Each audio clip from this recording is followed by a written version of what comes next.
All right, there it is. What is going on, y'all? We are back for another Cool. primetime sports betting show, giving out our best bets like we have before. We've done it in previous weeks, and we've had a lot of success. The both of us on here giving out picks. But before we jump into this, how you doing today, Jason? Good, man. Doing all right. Hope you are as well. Pretty much a 500 day for me today. So just kind of treading water. But yeah, I've been pretty hot in these primetime spots. So hopefully we keep it up. This should be one of the better games I think we've had in a while. Well, I mean, in a better primetime game we've had in a while. Right. Yeah. I mean, we've had a lot of sub 500 teams, but tonight we got one of the best matchups of the Yes. season so far, I would say, the week. Um, we'll start with the Bills defensively. I don't think they're as good as their points per game shows. They're allowing 17 points per game, but in the Yeah. Jags game, you look, they allowed 25, and then 2 weeks ago against the Patriots, they allowed 29, which is like awful. Injuries have played a big role in their defense's lack past few weeks. You know, you lose Tre'Davious White, you lose Matt Milano. Yeah. That's a killer to that defense as a whole. But they did upgrade at the trade deadline where they added Rasul Douglas. That was one of the bigger moves at this trade deadline. Obviously, we had a few with the Commanders moving some edge rushers and stuff like that. But Rasul Douglas is a pretty pretty good Yeah. DB to add for this team, especially when you lose a guy like White for the season. They're Yeah. struggling against a run, allowing 5.1 yards per carry, and the biggest thing to me with them is their pass rush just not being able to get home. Von Miller, he's been basically a ghost since signing there. Obviously, he had the injury, but even when he's on the field, he's been on the field multiple times this year, hasn't been able to do anything. And then Greg Rousseau has completely taken a step back from what he's done in previous years. I mean, they're just Yeah. when you look at this Bills team, you're used to them putting up a ton of points and their defense making big plays later in the game. They haven't been able to do that at all this year, and I think that might affect them tonight as I go farther into this. But yeah, just that's kind of my thoughts on the Bills defense. Yeah, I mean, you look at them since week 5, right? And that's really when the injuries struck. They've allowed a 99.9 opposer passer rating since week 5. That's 25th in the league. 68% completion, 7.1 per pass, 5 touchdowns, no interceptions. Um, yeah, there's not a whole lot of individuals winning up front. I actually thought they might add even more defensively than they did at the deadline. Maybe a Danico Autry or somebody to help the D line out. Because yeah, I think Von Miller's starting to look like a sunk cost, Right. and they've lost their two best D tackles as well. Oliver's coming back. I still don't really know how good he is, frankly. He's all over the I know place. where he Yeah, I was agree. drafted. Uh, so yeah, I have some concerns about them, and they've been bad against the run all season long. And I think the defense really, like when they're at home and the offense is cooking, because there's pretty dramatic splits with the offense. And I think the defense knows that they're going to be able to get 27, 30 points out of the offense. It allows McDermott to call it a little differently. I think it allows them to approach games a little differently. But as we know, they're on the road tonight, and it's going to be pretty nuts there. And this is a team that obviously had their way with them in the playoffs last year, and we can talk about the snow and the factor that was. But both teams were playing on it, and I honestly feel like watching the start of that game that they played in prime time late last year, where unfortunately Damar Hamlin suffered that incident, the cardiac issue. I thought Cincinnati was kind of bossing that game as well. So they're certainly going to put some stress on that defense. Russell Douglas should help, but that's a tough matchup for me. Yeah, and I mean Cincinnati obviously is getting it's going to get healthier. We'll get into Cincinnati in a second though, but jumping into the Bills offense, you kind of touched on it. I just feel like their offense and defense goes so important together and has in previous years. I feel like Josh Allen kind of had a defense that could come up with a big stop late. Obviously, they didn't in that playoff run against the Chiefs in that 19-second miracle. But I feel like Josh Allen's always had that defense where he can go down and get 7 or get 3 and be able to get that late sack with Rocio finishing on the quarterback in a sack fumble or something like that. But this year it just feels like neither side has been able to give the other one a push. And they're still doing solid. They're still sitting at 5-3, but they're not what they once were to me. The championship window is slowly fading out, in my opinion. But looking at their offense, I think last week they played really well. Uh, Early in the game was important to me. Just the quick tempo. They were going hurry up, and it was something that we hadn't seen them do much Yeah. all year until early last week. They did it, and I mean, what they scored 20 some in the first half. They had a lot of good moving drives on offense when they were moving quick, and then later in the game they slowed it down. Obviously, they were running some clock and they were up big, and they could do that against a team like Tampa Bay Bucks. But against a team like Cincinnati Bengals, you're not going to be able to really kind of take your foot off the gas and still have success.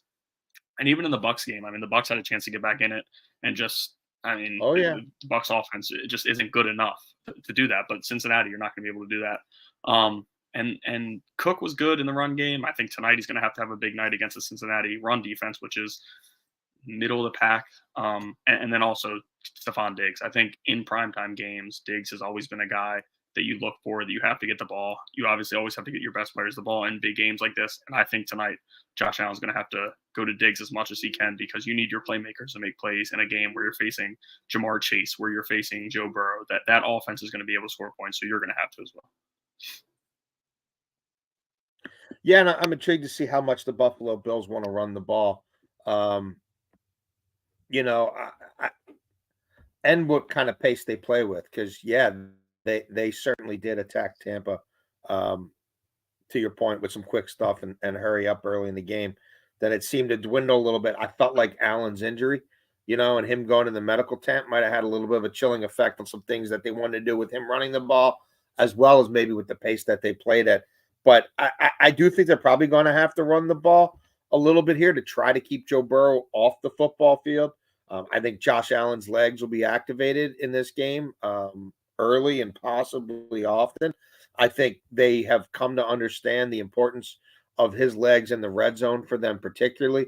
I don't love him to score the first touchdown of this game as much as last game, because they were playing the Bucks last time, who don't have a great offense. And obviously, Cincinnati, look, the first touchdown scorer might not be a Buffalo player. But I do think there's a pretty good shot that first red zone drive, if they're anywhere around the end zone, that Josh Allen gets a crack or two, out of an empty set to run it in himself. And look, the rookie tight end, it's kind of go time for him right now as well. And I think, Kincaid will have a pretty decent role tonight. We'll see Logan Wilson. They've got some linebackers there in Cincinnati who can cover a little bit. But I think this is a big spot for the rookie tight end. Yeah, and them drafting him where they did draft him with what they already had in Knox kind of told me everything I need to know about how they felt about Kincaid coming in. But jumping into Cincinnati's defense now, 27th in total yards allowed at 370 per game. I know it's a different time of the year for them. We always know that the first few games they struggle, and obviously they turn it on when they need to. But I still don't think their defense is very good. But the big thing for them, they're +7 in turnover differential. Obviously, that also coincides with the offense, but they're getting takeaways. They got like 10 interceptions, few forced fumbles, and Burrow's only thrown 4 picks, I think, this year or something like that. But just taking the ball away from opposing teams has been big for them. When you're allowing yards, when you're allowing teams to get into your territory, and all of a sudden you can come away with a pick, you can come away with a sack fumble, you can come away with a strip. That's the biggest thing ever. And against Josh Allen and them, Allen's hard to take down, and Allen will stay on his feet. So if somebody can rip the ball to Josh Allen's hands, that wouldn't surprise me at all either. But like I said, they're allowing 20.6 points per game, which is the bottom half slightly in the NFL. So I think the Bengals defense I think it's serviceable, but they definitely need – Cincinnati's not going to win this game with their defense. They need the offense to show up and come to play. Yeah, I think Lou Anarumo, their defensive coordinator, has got a pretty good idea of what it takes to win individual games. I don't think he gets too caught up in some of the rankings and numbers the way some other coordinators do, but he'll throw a bunch of different zone looks at Josh Allen. We know that Josh Allen tends to turn the ball over. His interception numbers, his fumble numbers are what they are, and they are a great mitigator. And you mentioned Bengals takeaways. Buffalo's got 7 turnovers the last 4 games. So is that something that could be a differentiator in this game? I think it's certainly could. And look, I think the Bengals, it's been a bit of a recalibration for them as well. They lost both their starting safeties in free agency. I think the kid Dax Hill's coming into his own. But that, that takes a little bit of a time, and there's been a little bit of a transition, but they get better as the season goes on. I think they learned some things coming out of their bye, right? And they had that sort of ugly game with Seattle, where that's another one. They bent all over the place, but that Yep, defense didn't break. And I tend to exactly. buy them in clutch moments when they need a spot. So I think they'll be up for this one tonight. Hendrickson's got it going a little better now, the last 4 games than the first 4 or 5, and they're going to have a real home field advantage tonight as well, helping that defense on and trying to discombobulate Josh Allen. Yeah, fully agree. But now looking into the Bengals offense before we get into our money line and spread and over picks. Um, it looked really, really bad to start the year. Obviously, we know Joe Burrow was playing with the calf injury, and they milked it and said he was hurt, he was hurt, and he was hurt. And now last week started to look like the old Joe Burrow. I'm gonna be honest. You might be a little different. I have just not been a fan of the whole baby Joe Burrow thing. Obviously, yes, he was playing hobbled a little bit or whatever, but I just feel like he struggles. It's the injury. He has success.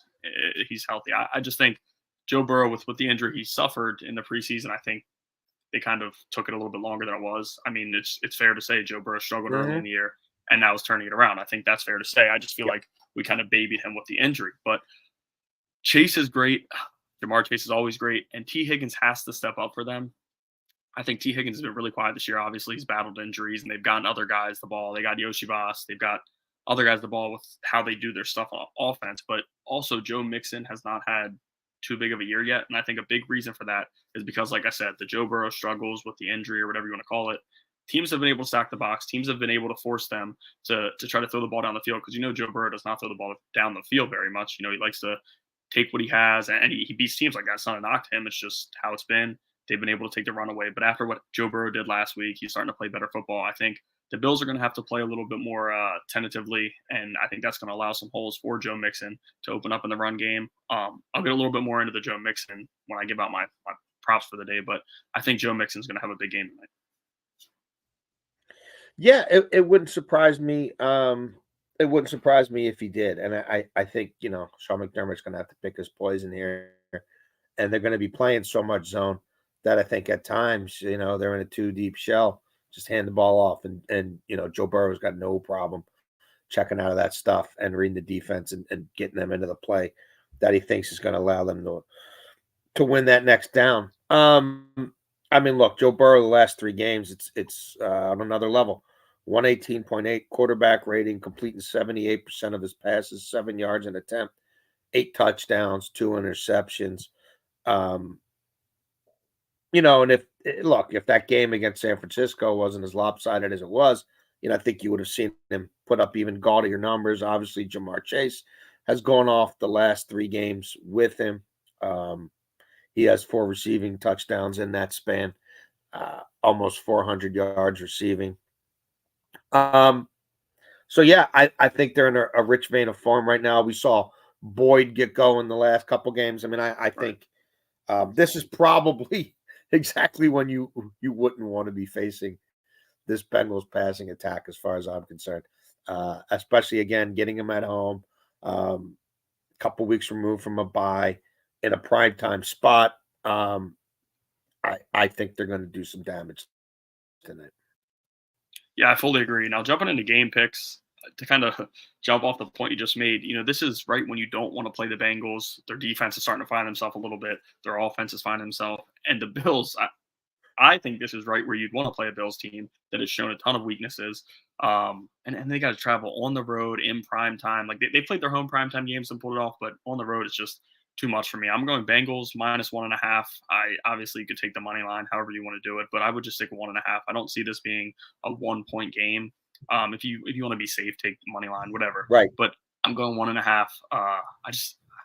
The Bengals are looking too good right now, and the Bills are looking the Bills to me look like that team that's they're close to the cliff. They're close. It's not clicking, but they're winning, and they're finally. I think tonight they're just gonna take a little bit of a whooping and lose in Cincinnati. I don't know the way Cincinnati's played lately on offense is just not exactly what you want to see from this Bills team, who's dealing with injuries, who's not getting to the quarterback. Which Joe Burrow, if you give Joe Burrow time, even when Joe Burrow doesn't get time, he's one of the best quarterbacks in the NFL avoiding sacks. I mean, we've seen it time and time again. So I'm going Bengals -1.5 tonight. Yeah, I'm on the Bengals as well. This line has gotten shorter through the week, which has kind of surprised me a little bit. Yeah, Look, Cincinnati's 20-10 against the spread their last 30 games. They're one of the best teams against the spread last year, and a lot of that started October on, which is when they go on their runs, and particularly at home. Buffalo's only 1-2 on the road.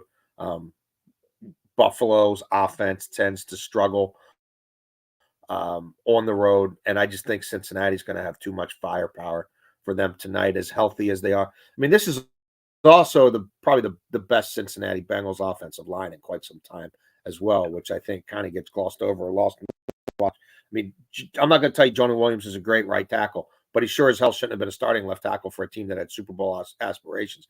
And Orlando Brown has his warts, but ask Andy Reid if he would have wanted him back at certain points this season. I think if he gave him right. truth serum, he would have said that he would have. So I think Buffalo is going to have difficulty with the Bengals offensive line and moving bodies up front, especially as presently constituted. And I think Cincinnati's defensive line is going to have a much better time of it against Buffalo's offensive line. So I like Cincinnati more in the trenches. I like Cincinnati more in terms of their skill players, the kind of form they're in right now. And yeah, I think Cincinnati does win this game by more than a field goal. So I'm comfortable laying the 1.5. Yeah, and now jumping into the totals, I'm going over 50.5. I know it's a big number. And I'm also going Bengals team total over 26.5. This is a game where I was thinking 31-24, somewhere around there, 27-24.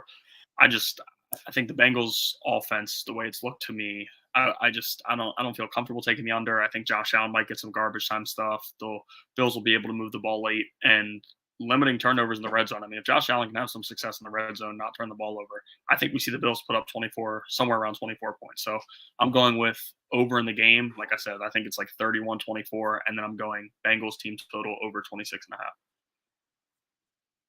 Yeah, my favorite total is exactly that right there, is Cincinnati to get to 27 points.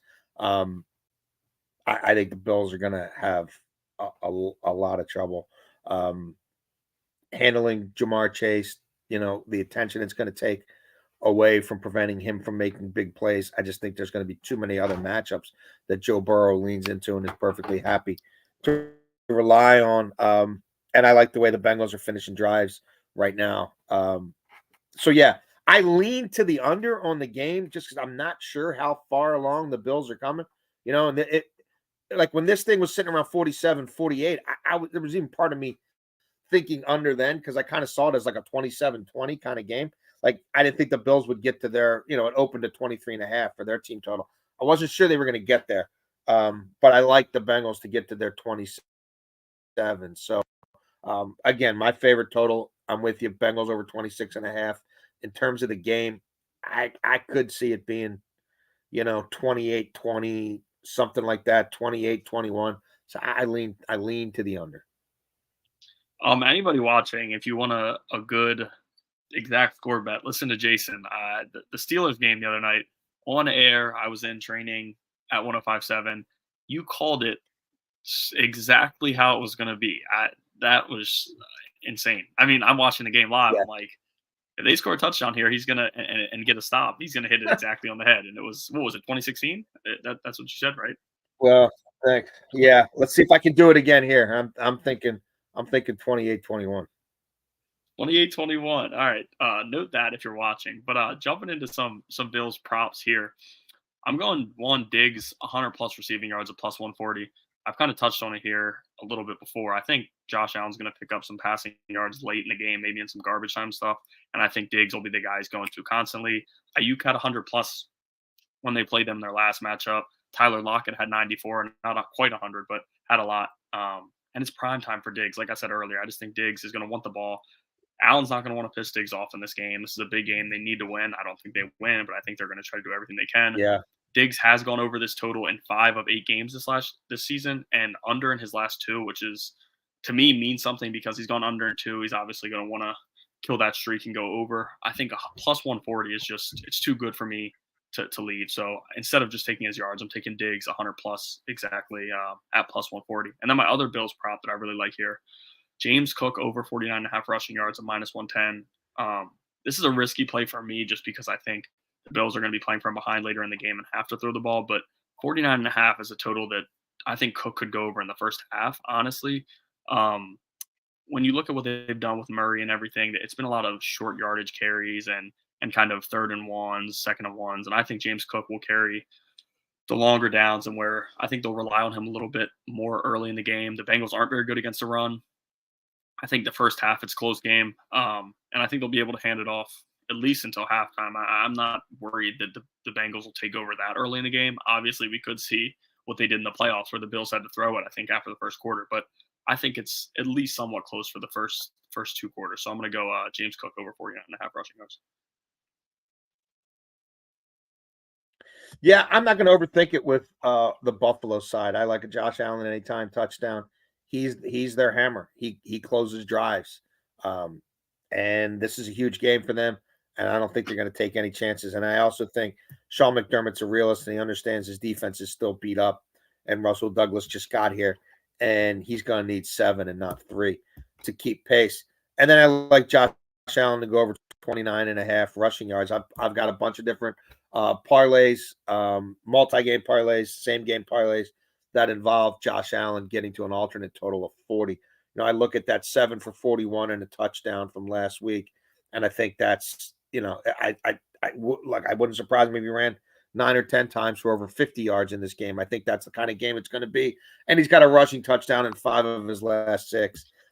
So I'm going to play both those. I have played both those. I liked his interception too, but at minus 156, it was just way too much juice to give out. And but just looking how Cincinnati forces interceptions and what Josh Allen does when he tries to create the play too much. I mean, if you guys want something to maybe slip into a big parlay, you got Josh Allen in the anytime interception might be a good one. But then for the Bengals, the Bengals player props, I just kind of stuck to 2, didn't go anything else, and it's both the same player. I took Joe Mixon 70 plus rushing yards at plus 116, and Joe Mixon anytime touchdown at minus 115. You're taking the running back who, to me, has always shown out in primetime games in the past. Joe Mixon always, I feel like they get down inside the 5, and Joe Mixon gets his 2 carries and punches one of them in. The Bills are not very good against the run. We talked about it throughout the show. And Joe Burrow's back, like I said earlier, which means defenses are going to have to start playing tentative to that passing game, which should open up the game for Joe Mixon. 70 plus yards at plus money is a good play for me, in my opinion. And then the touchdown, I kind of wish it was plus money, but nowadays it's not as common to find touchdowns at plus money. So I'll take minus 115 on Joe Mixon. I just think this is a breakout game for Joe Mixon, who's really been, I mean, maybe one big game, but other than that, Joe Mixon's been relatively quiet this season. Yeah. Yeah, I'm with you there. I think Joe Mixon's going to probably cash a few things tonight. I'm going to go with Joe Burrow over 12.5 rushing yards. He's started to kind of show you now that he's completely back, and he's not afraid to scamper. And that's just a low number for me. I worry a little bit about the kneels, but I also think he's going to have one rush for over 10 yards in this game. There's no concerns with that. And again, this defense is going to be so stressed in so many different ways that worrying about Joe Burrow picking up 5 here, 7 there, 12 there, I just don't think it's even on their radar. And then I'm going to go with a Jamar Chase anytime TD. He's just such a physical specimen. I look at this secondary. I don't really love any of the matchups. It could be something from 50 yards out. It could be something from 2 yards out. I know he's going to look his way. I know he's going to get his share of red zone targets. And I like him to come up big in a big spot. Yeah, you got to go with the best players there. And Chase was, I think, the first one outside of Mixon on the Bengals to score, so I kind of thought about that as well. But that is it for the show. We'll try to get another one going maybe next Sunday, maybe tomorrow night. Not positive yet, but like usual, we'll put it out on Twitter. Just try to get you guys in. Obviously, we're just in here talking our best bets for the day. Pretty quick, usually 20, 25 minutes per episode, but that is it. And yeah, like I said, hopefully either tomorrow, maybe next Sunday, we'll be back.